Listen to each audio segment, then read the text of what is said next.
Hello everyone, this is Matt from MMODen.com, welcoming you to another episode of Inside the Den. A quick peek at a game's features and overall gameplay. Now today inside the Den we're going to take a look at Battle of the Immortals. Now, this is a 3D action MMORPG from Perfect World Entertainment. If you like what you see in this video and you want to learn more about Battle of the Immortals, you can check it out over at MMODen.com or click the link below. Alright, here we go. So as you can see, I have created several characters. I've played this game pretty extensively. My highest level character is 68. I believe the level cap right now is 135. The game did just do a pretty extensive update. We're going to go ahead and create a new character. Now those of you who are used to Perfect World Entertainment games, you know, like Perfect World or Forsaken World, which was just released recently, you may be used to their really in-depth character creation. Now this game doesn't really have that, and I think they did it because it's kind of one of those games where it's action-packed, it's fast-paced, it's really, they just want you in and playing as fast as possible. So we're going to get in and playing as fast as possible. We're just going to run through the character classes and a couple things real quick. So you have 5 different character classes. You got the Berserker, which is essentially your kind of your warrior DPS type.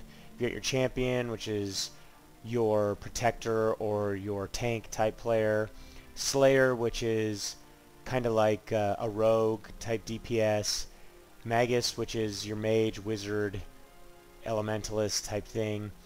Heretic, which is your healer, priest, that type of stuff. Now up here you may see the introduction ID. Now one thing I want to tell you about that is essentially when you log into the game, you'll get an introduction ID, and what that will do is that'll give you the ability to go and essentially recruit your friends. So they want you to go out and invite all your friends to come and play, or invite random strangers, it doesn't matter to them. But you will actually get a percentage of in-game currency credited to your account depending upon how far they are into their level, what level they are, how high they are, how much they progress in the game, and how much they spend. So it's pretty cool. And then there's also a salary piece that's another portion of currency in the game, which essentially you get just for playing the game. The longer you play, the more salary you get.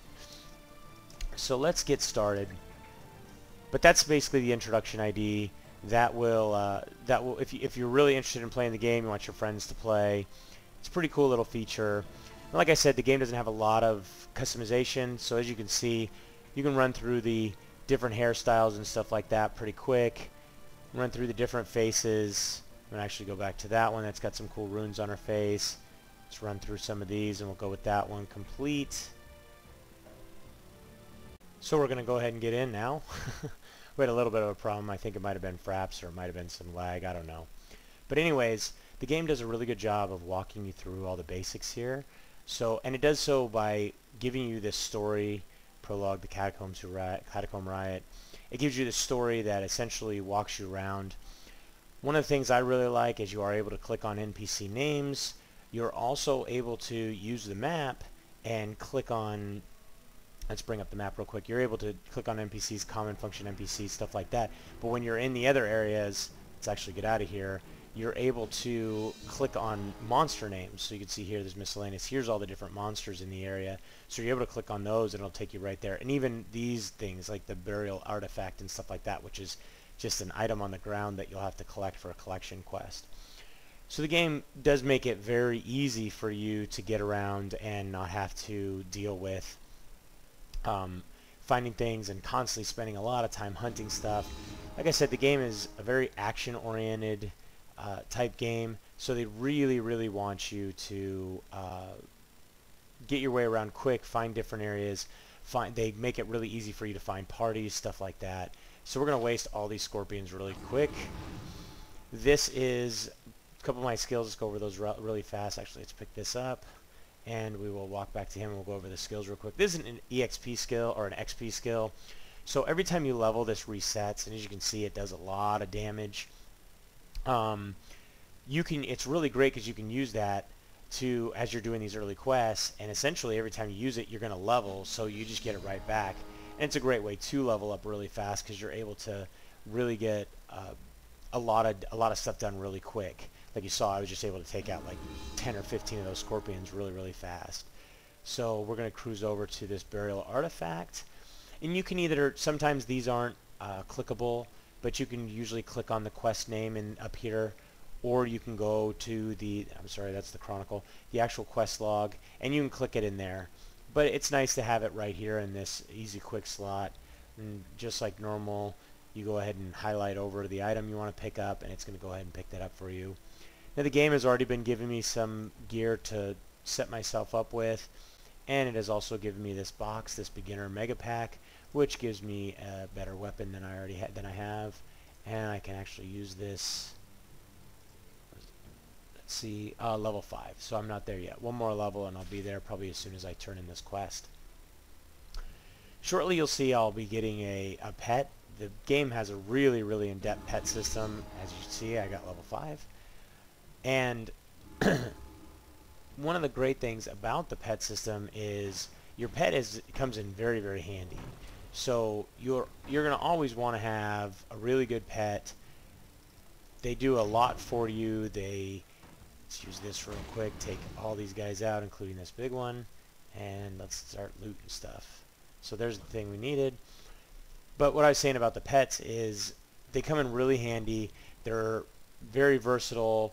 Some of them even do massive, massive AoE damage, so when you're in dungeons and things like that, you're going to use them for a lot of different stuff. You'll constantly see people selling high-level pets. There's ways to upgrade your pets.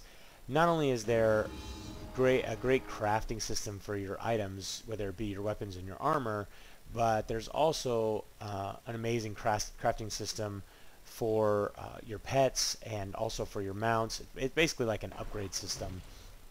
This is one of the quests that'll have you just go to a certain area. You'll sit there for a little bit, and basically they just want you to explore it.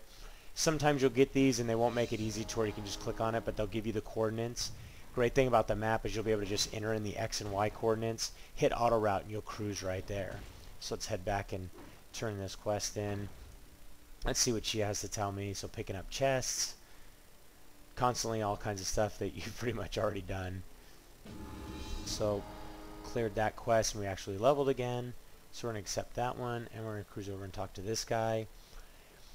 Another great thing is the leveling system, it levels for you for a while and automatically assigns all of your points. So you get an idea of how you want to assign them. But once you reach a certain level, you're going to actually, to level up, you're going to have to hit this upgrade button right here.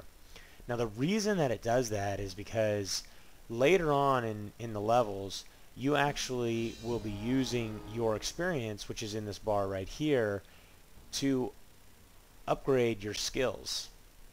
So you're going to need your experience to basically make your skills better and more powerful. So you have to find this fine balance between, well, do I want to level up or do I want to go and increase this skill? And the key there is to not out-level your skills, because if you out-level your skills, you're gonna be in an area where you're gonna be fighting monsters and stuff like that are much higher level than you are. Let's take a bunch of these guys out at once. This looks like a good spot. So there we go. So you can see the range of that skill is pretty crazy. So we got all of them but one. So we'll take him out the traditional way with spells and damage. But like I was saying, you want to make sure you find this fine balance, because you don't want to be in an area where the monsters are higher level than you and your skills basically suck. So one little fine balance that comes along with working out the skill set. But you can see here's the different skills, and you get skills at 10, 25, 40. Let's get that out of the way real quick. And pick up that quest, okay. 10, 25, 40, 55, 70, 85, 100, 115. And some of these you'll never use, or you'll use very infrequently. So you don't want to put a lot of effort into them or a lot of upgrades into them. Some of them you'll use a lot. We're going to head over here real quick. As you can see, I've got this how to catch a pet. So we're going to take this monster out real quick. Now almost every single monster in the game is able to be captured as a pet. That's the party center. There we go. So here's the pet setup. So we've got him. So let's summon him, get him out, start get him to work. So as you can see, this is a strength type pet. He uses physical attacks, but this pet is female. And every time he levels, I'll get a certain number of points that I'll be able to attribute to his statistics. Now he'll automatically get some points every single time he levels in strength because he's a strength type pet. Now if it's an intelligent type pet or vitality, whatever, it'll be attributed to whatever type of pet that they are. And then you'll have to determine whether you want to add even more to the basics that they already have, or if you want to take and you just want to spread things out. And you know, maybe you have a strength-based pet, you feel he's dying too often, so you want to put some in vitality, stuff like that. Let's see what she has to say now. Basically everything I just told you guys. So if you want to go back through and, well, I mean, you're going to have to do this because everybody has to do it. It's essentially a tutorial that'll get you through about level 15. We got a bunch right here. Let's take all these guys out one quick shot. So there we go. Not only do we take a bunch of them out, we also attracted this chief, which the great thing about the chiefs is they actually drop some really good items, especially starting out. I forgot to open up this, so we want to equip some of these things. Pink bear. We're going to change ourselves into a pink bear. You're going to get these every once in a while. They're cute. Little transformation potions. You can buy them and transform yourself into all kinds of different stuff. Right now I'm just equipping all the items that the game has given me. Let's get this ring equipped. There we go. And I don't think... yeah, we can open this one more time. Nope, we need one more level. Sorry, I thought we'd gotten level 10. How many of these guys we need? We need 3 more. So let's take them out. So as you can see, the pet's attacking for me. Helps makes things go a lot faster. And like I said, there's some crazy pets. They'll do AoEs. They'll do huge AoEs and just take like entire groups of monsters out. One thing that you'll notice, and I believe it starts at level 20, is that there are some really, really nice sets as far as the items that you can get. There's item sets, and then they're based for each different character class. So you'll see them for sale all the time, and they're upgradable. There's a lot of, like I said, the system for upgrading items and pets and mounts is really pretty cool. Once you get deeper into the game, you'll see that. The tech system is pretty cool too. You can't do any of that until I believe it's level 35. So as you can see here, my pet leveled up, so we can go ahead and you can see he's gotten some points already in strength. We're just going to dump all these in strength. Why not? So there we go. And we need to go to get the Spear of Osiris. So we're going to cruise over there while I continue telling you guys. So I did get a couple new skills. So we're going to drop that right there. And we got this Soul Siphon, so we're going to drop that right there.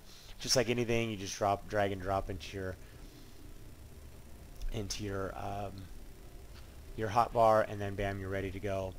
Now as far as the tech tree is concerned, once you start doing that stuff, you're able to start foraging, and the great thing about foraging is you can actually do that while you're asleep.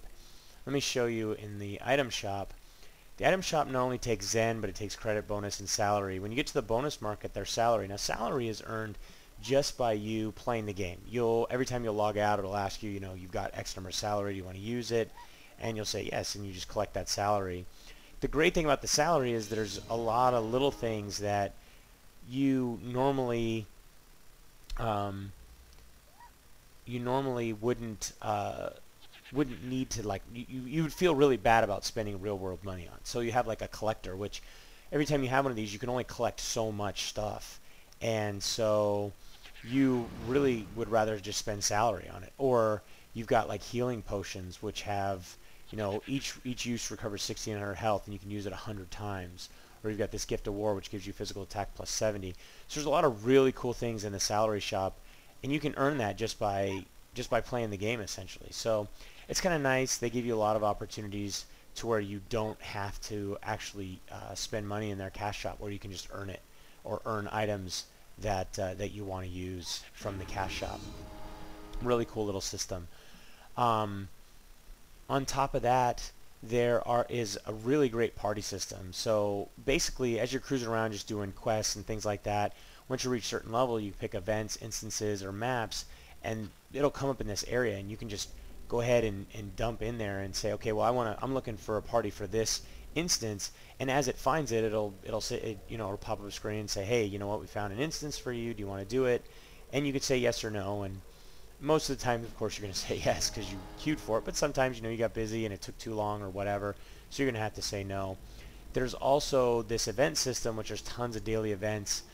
which some of them you can do multiple times, including the instances, weekly hot events, different things like that. There's all kinds of things just from as simple as putting a party together and running around Atlantis. There's so many different little type things like that that are pretty cool for you to be able to do. Let's take this guy out real quick.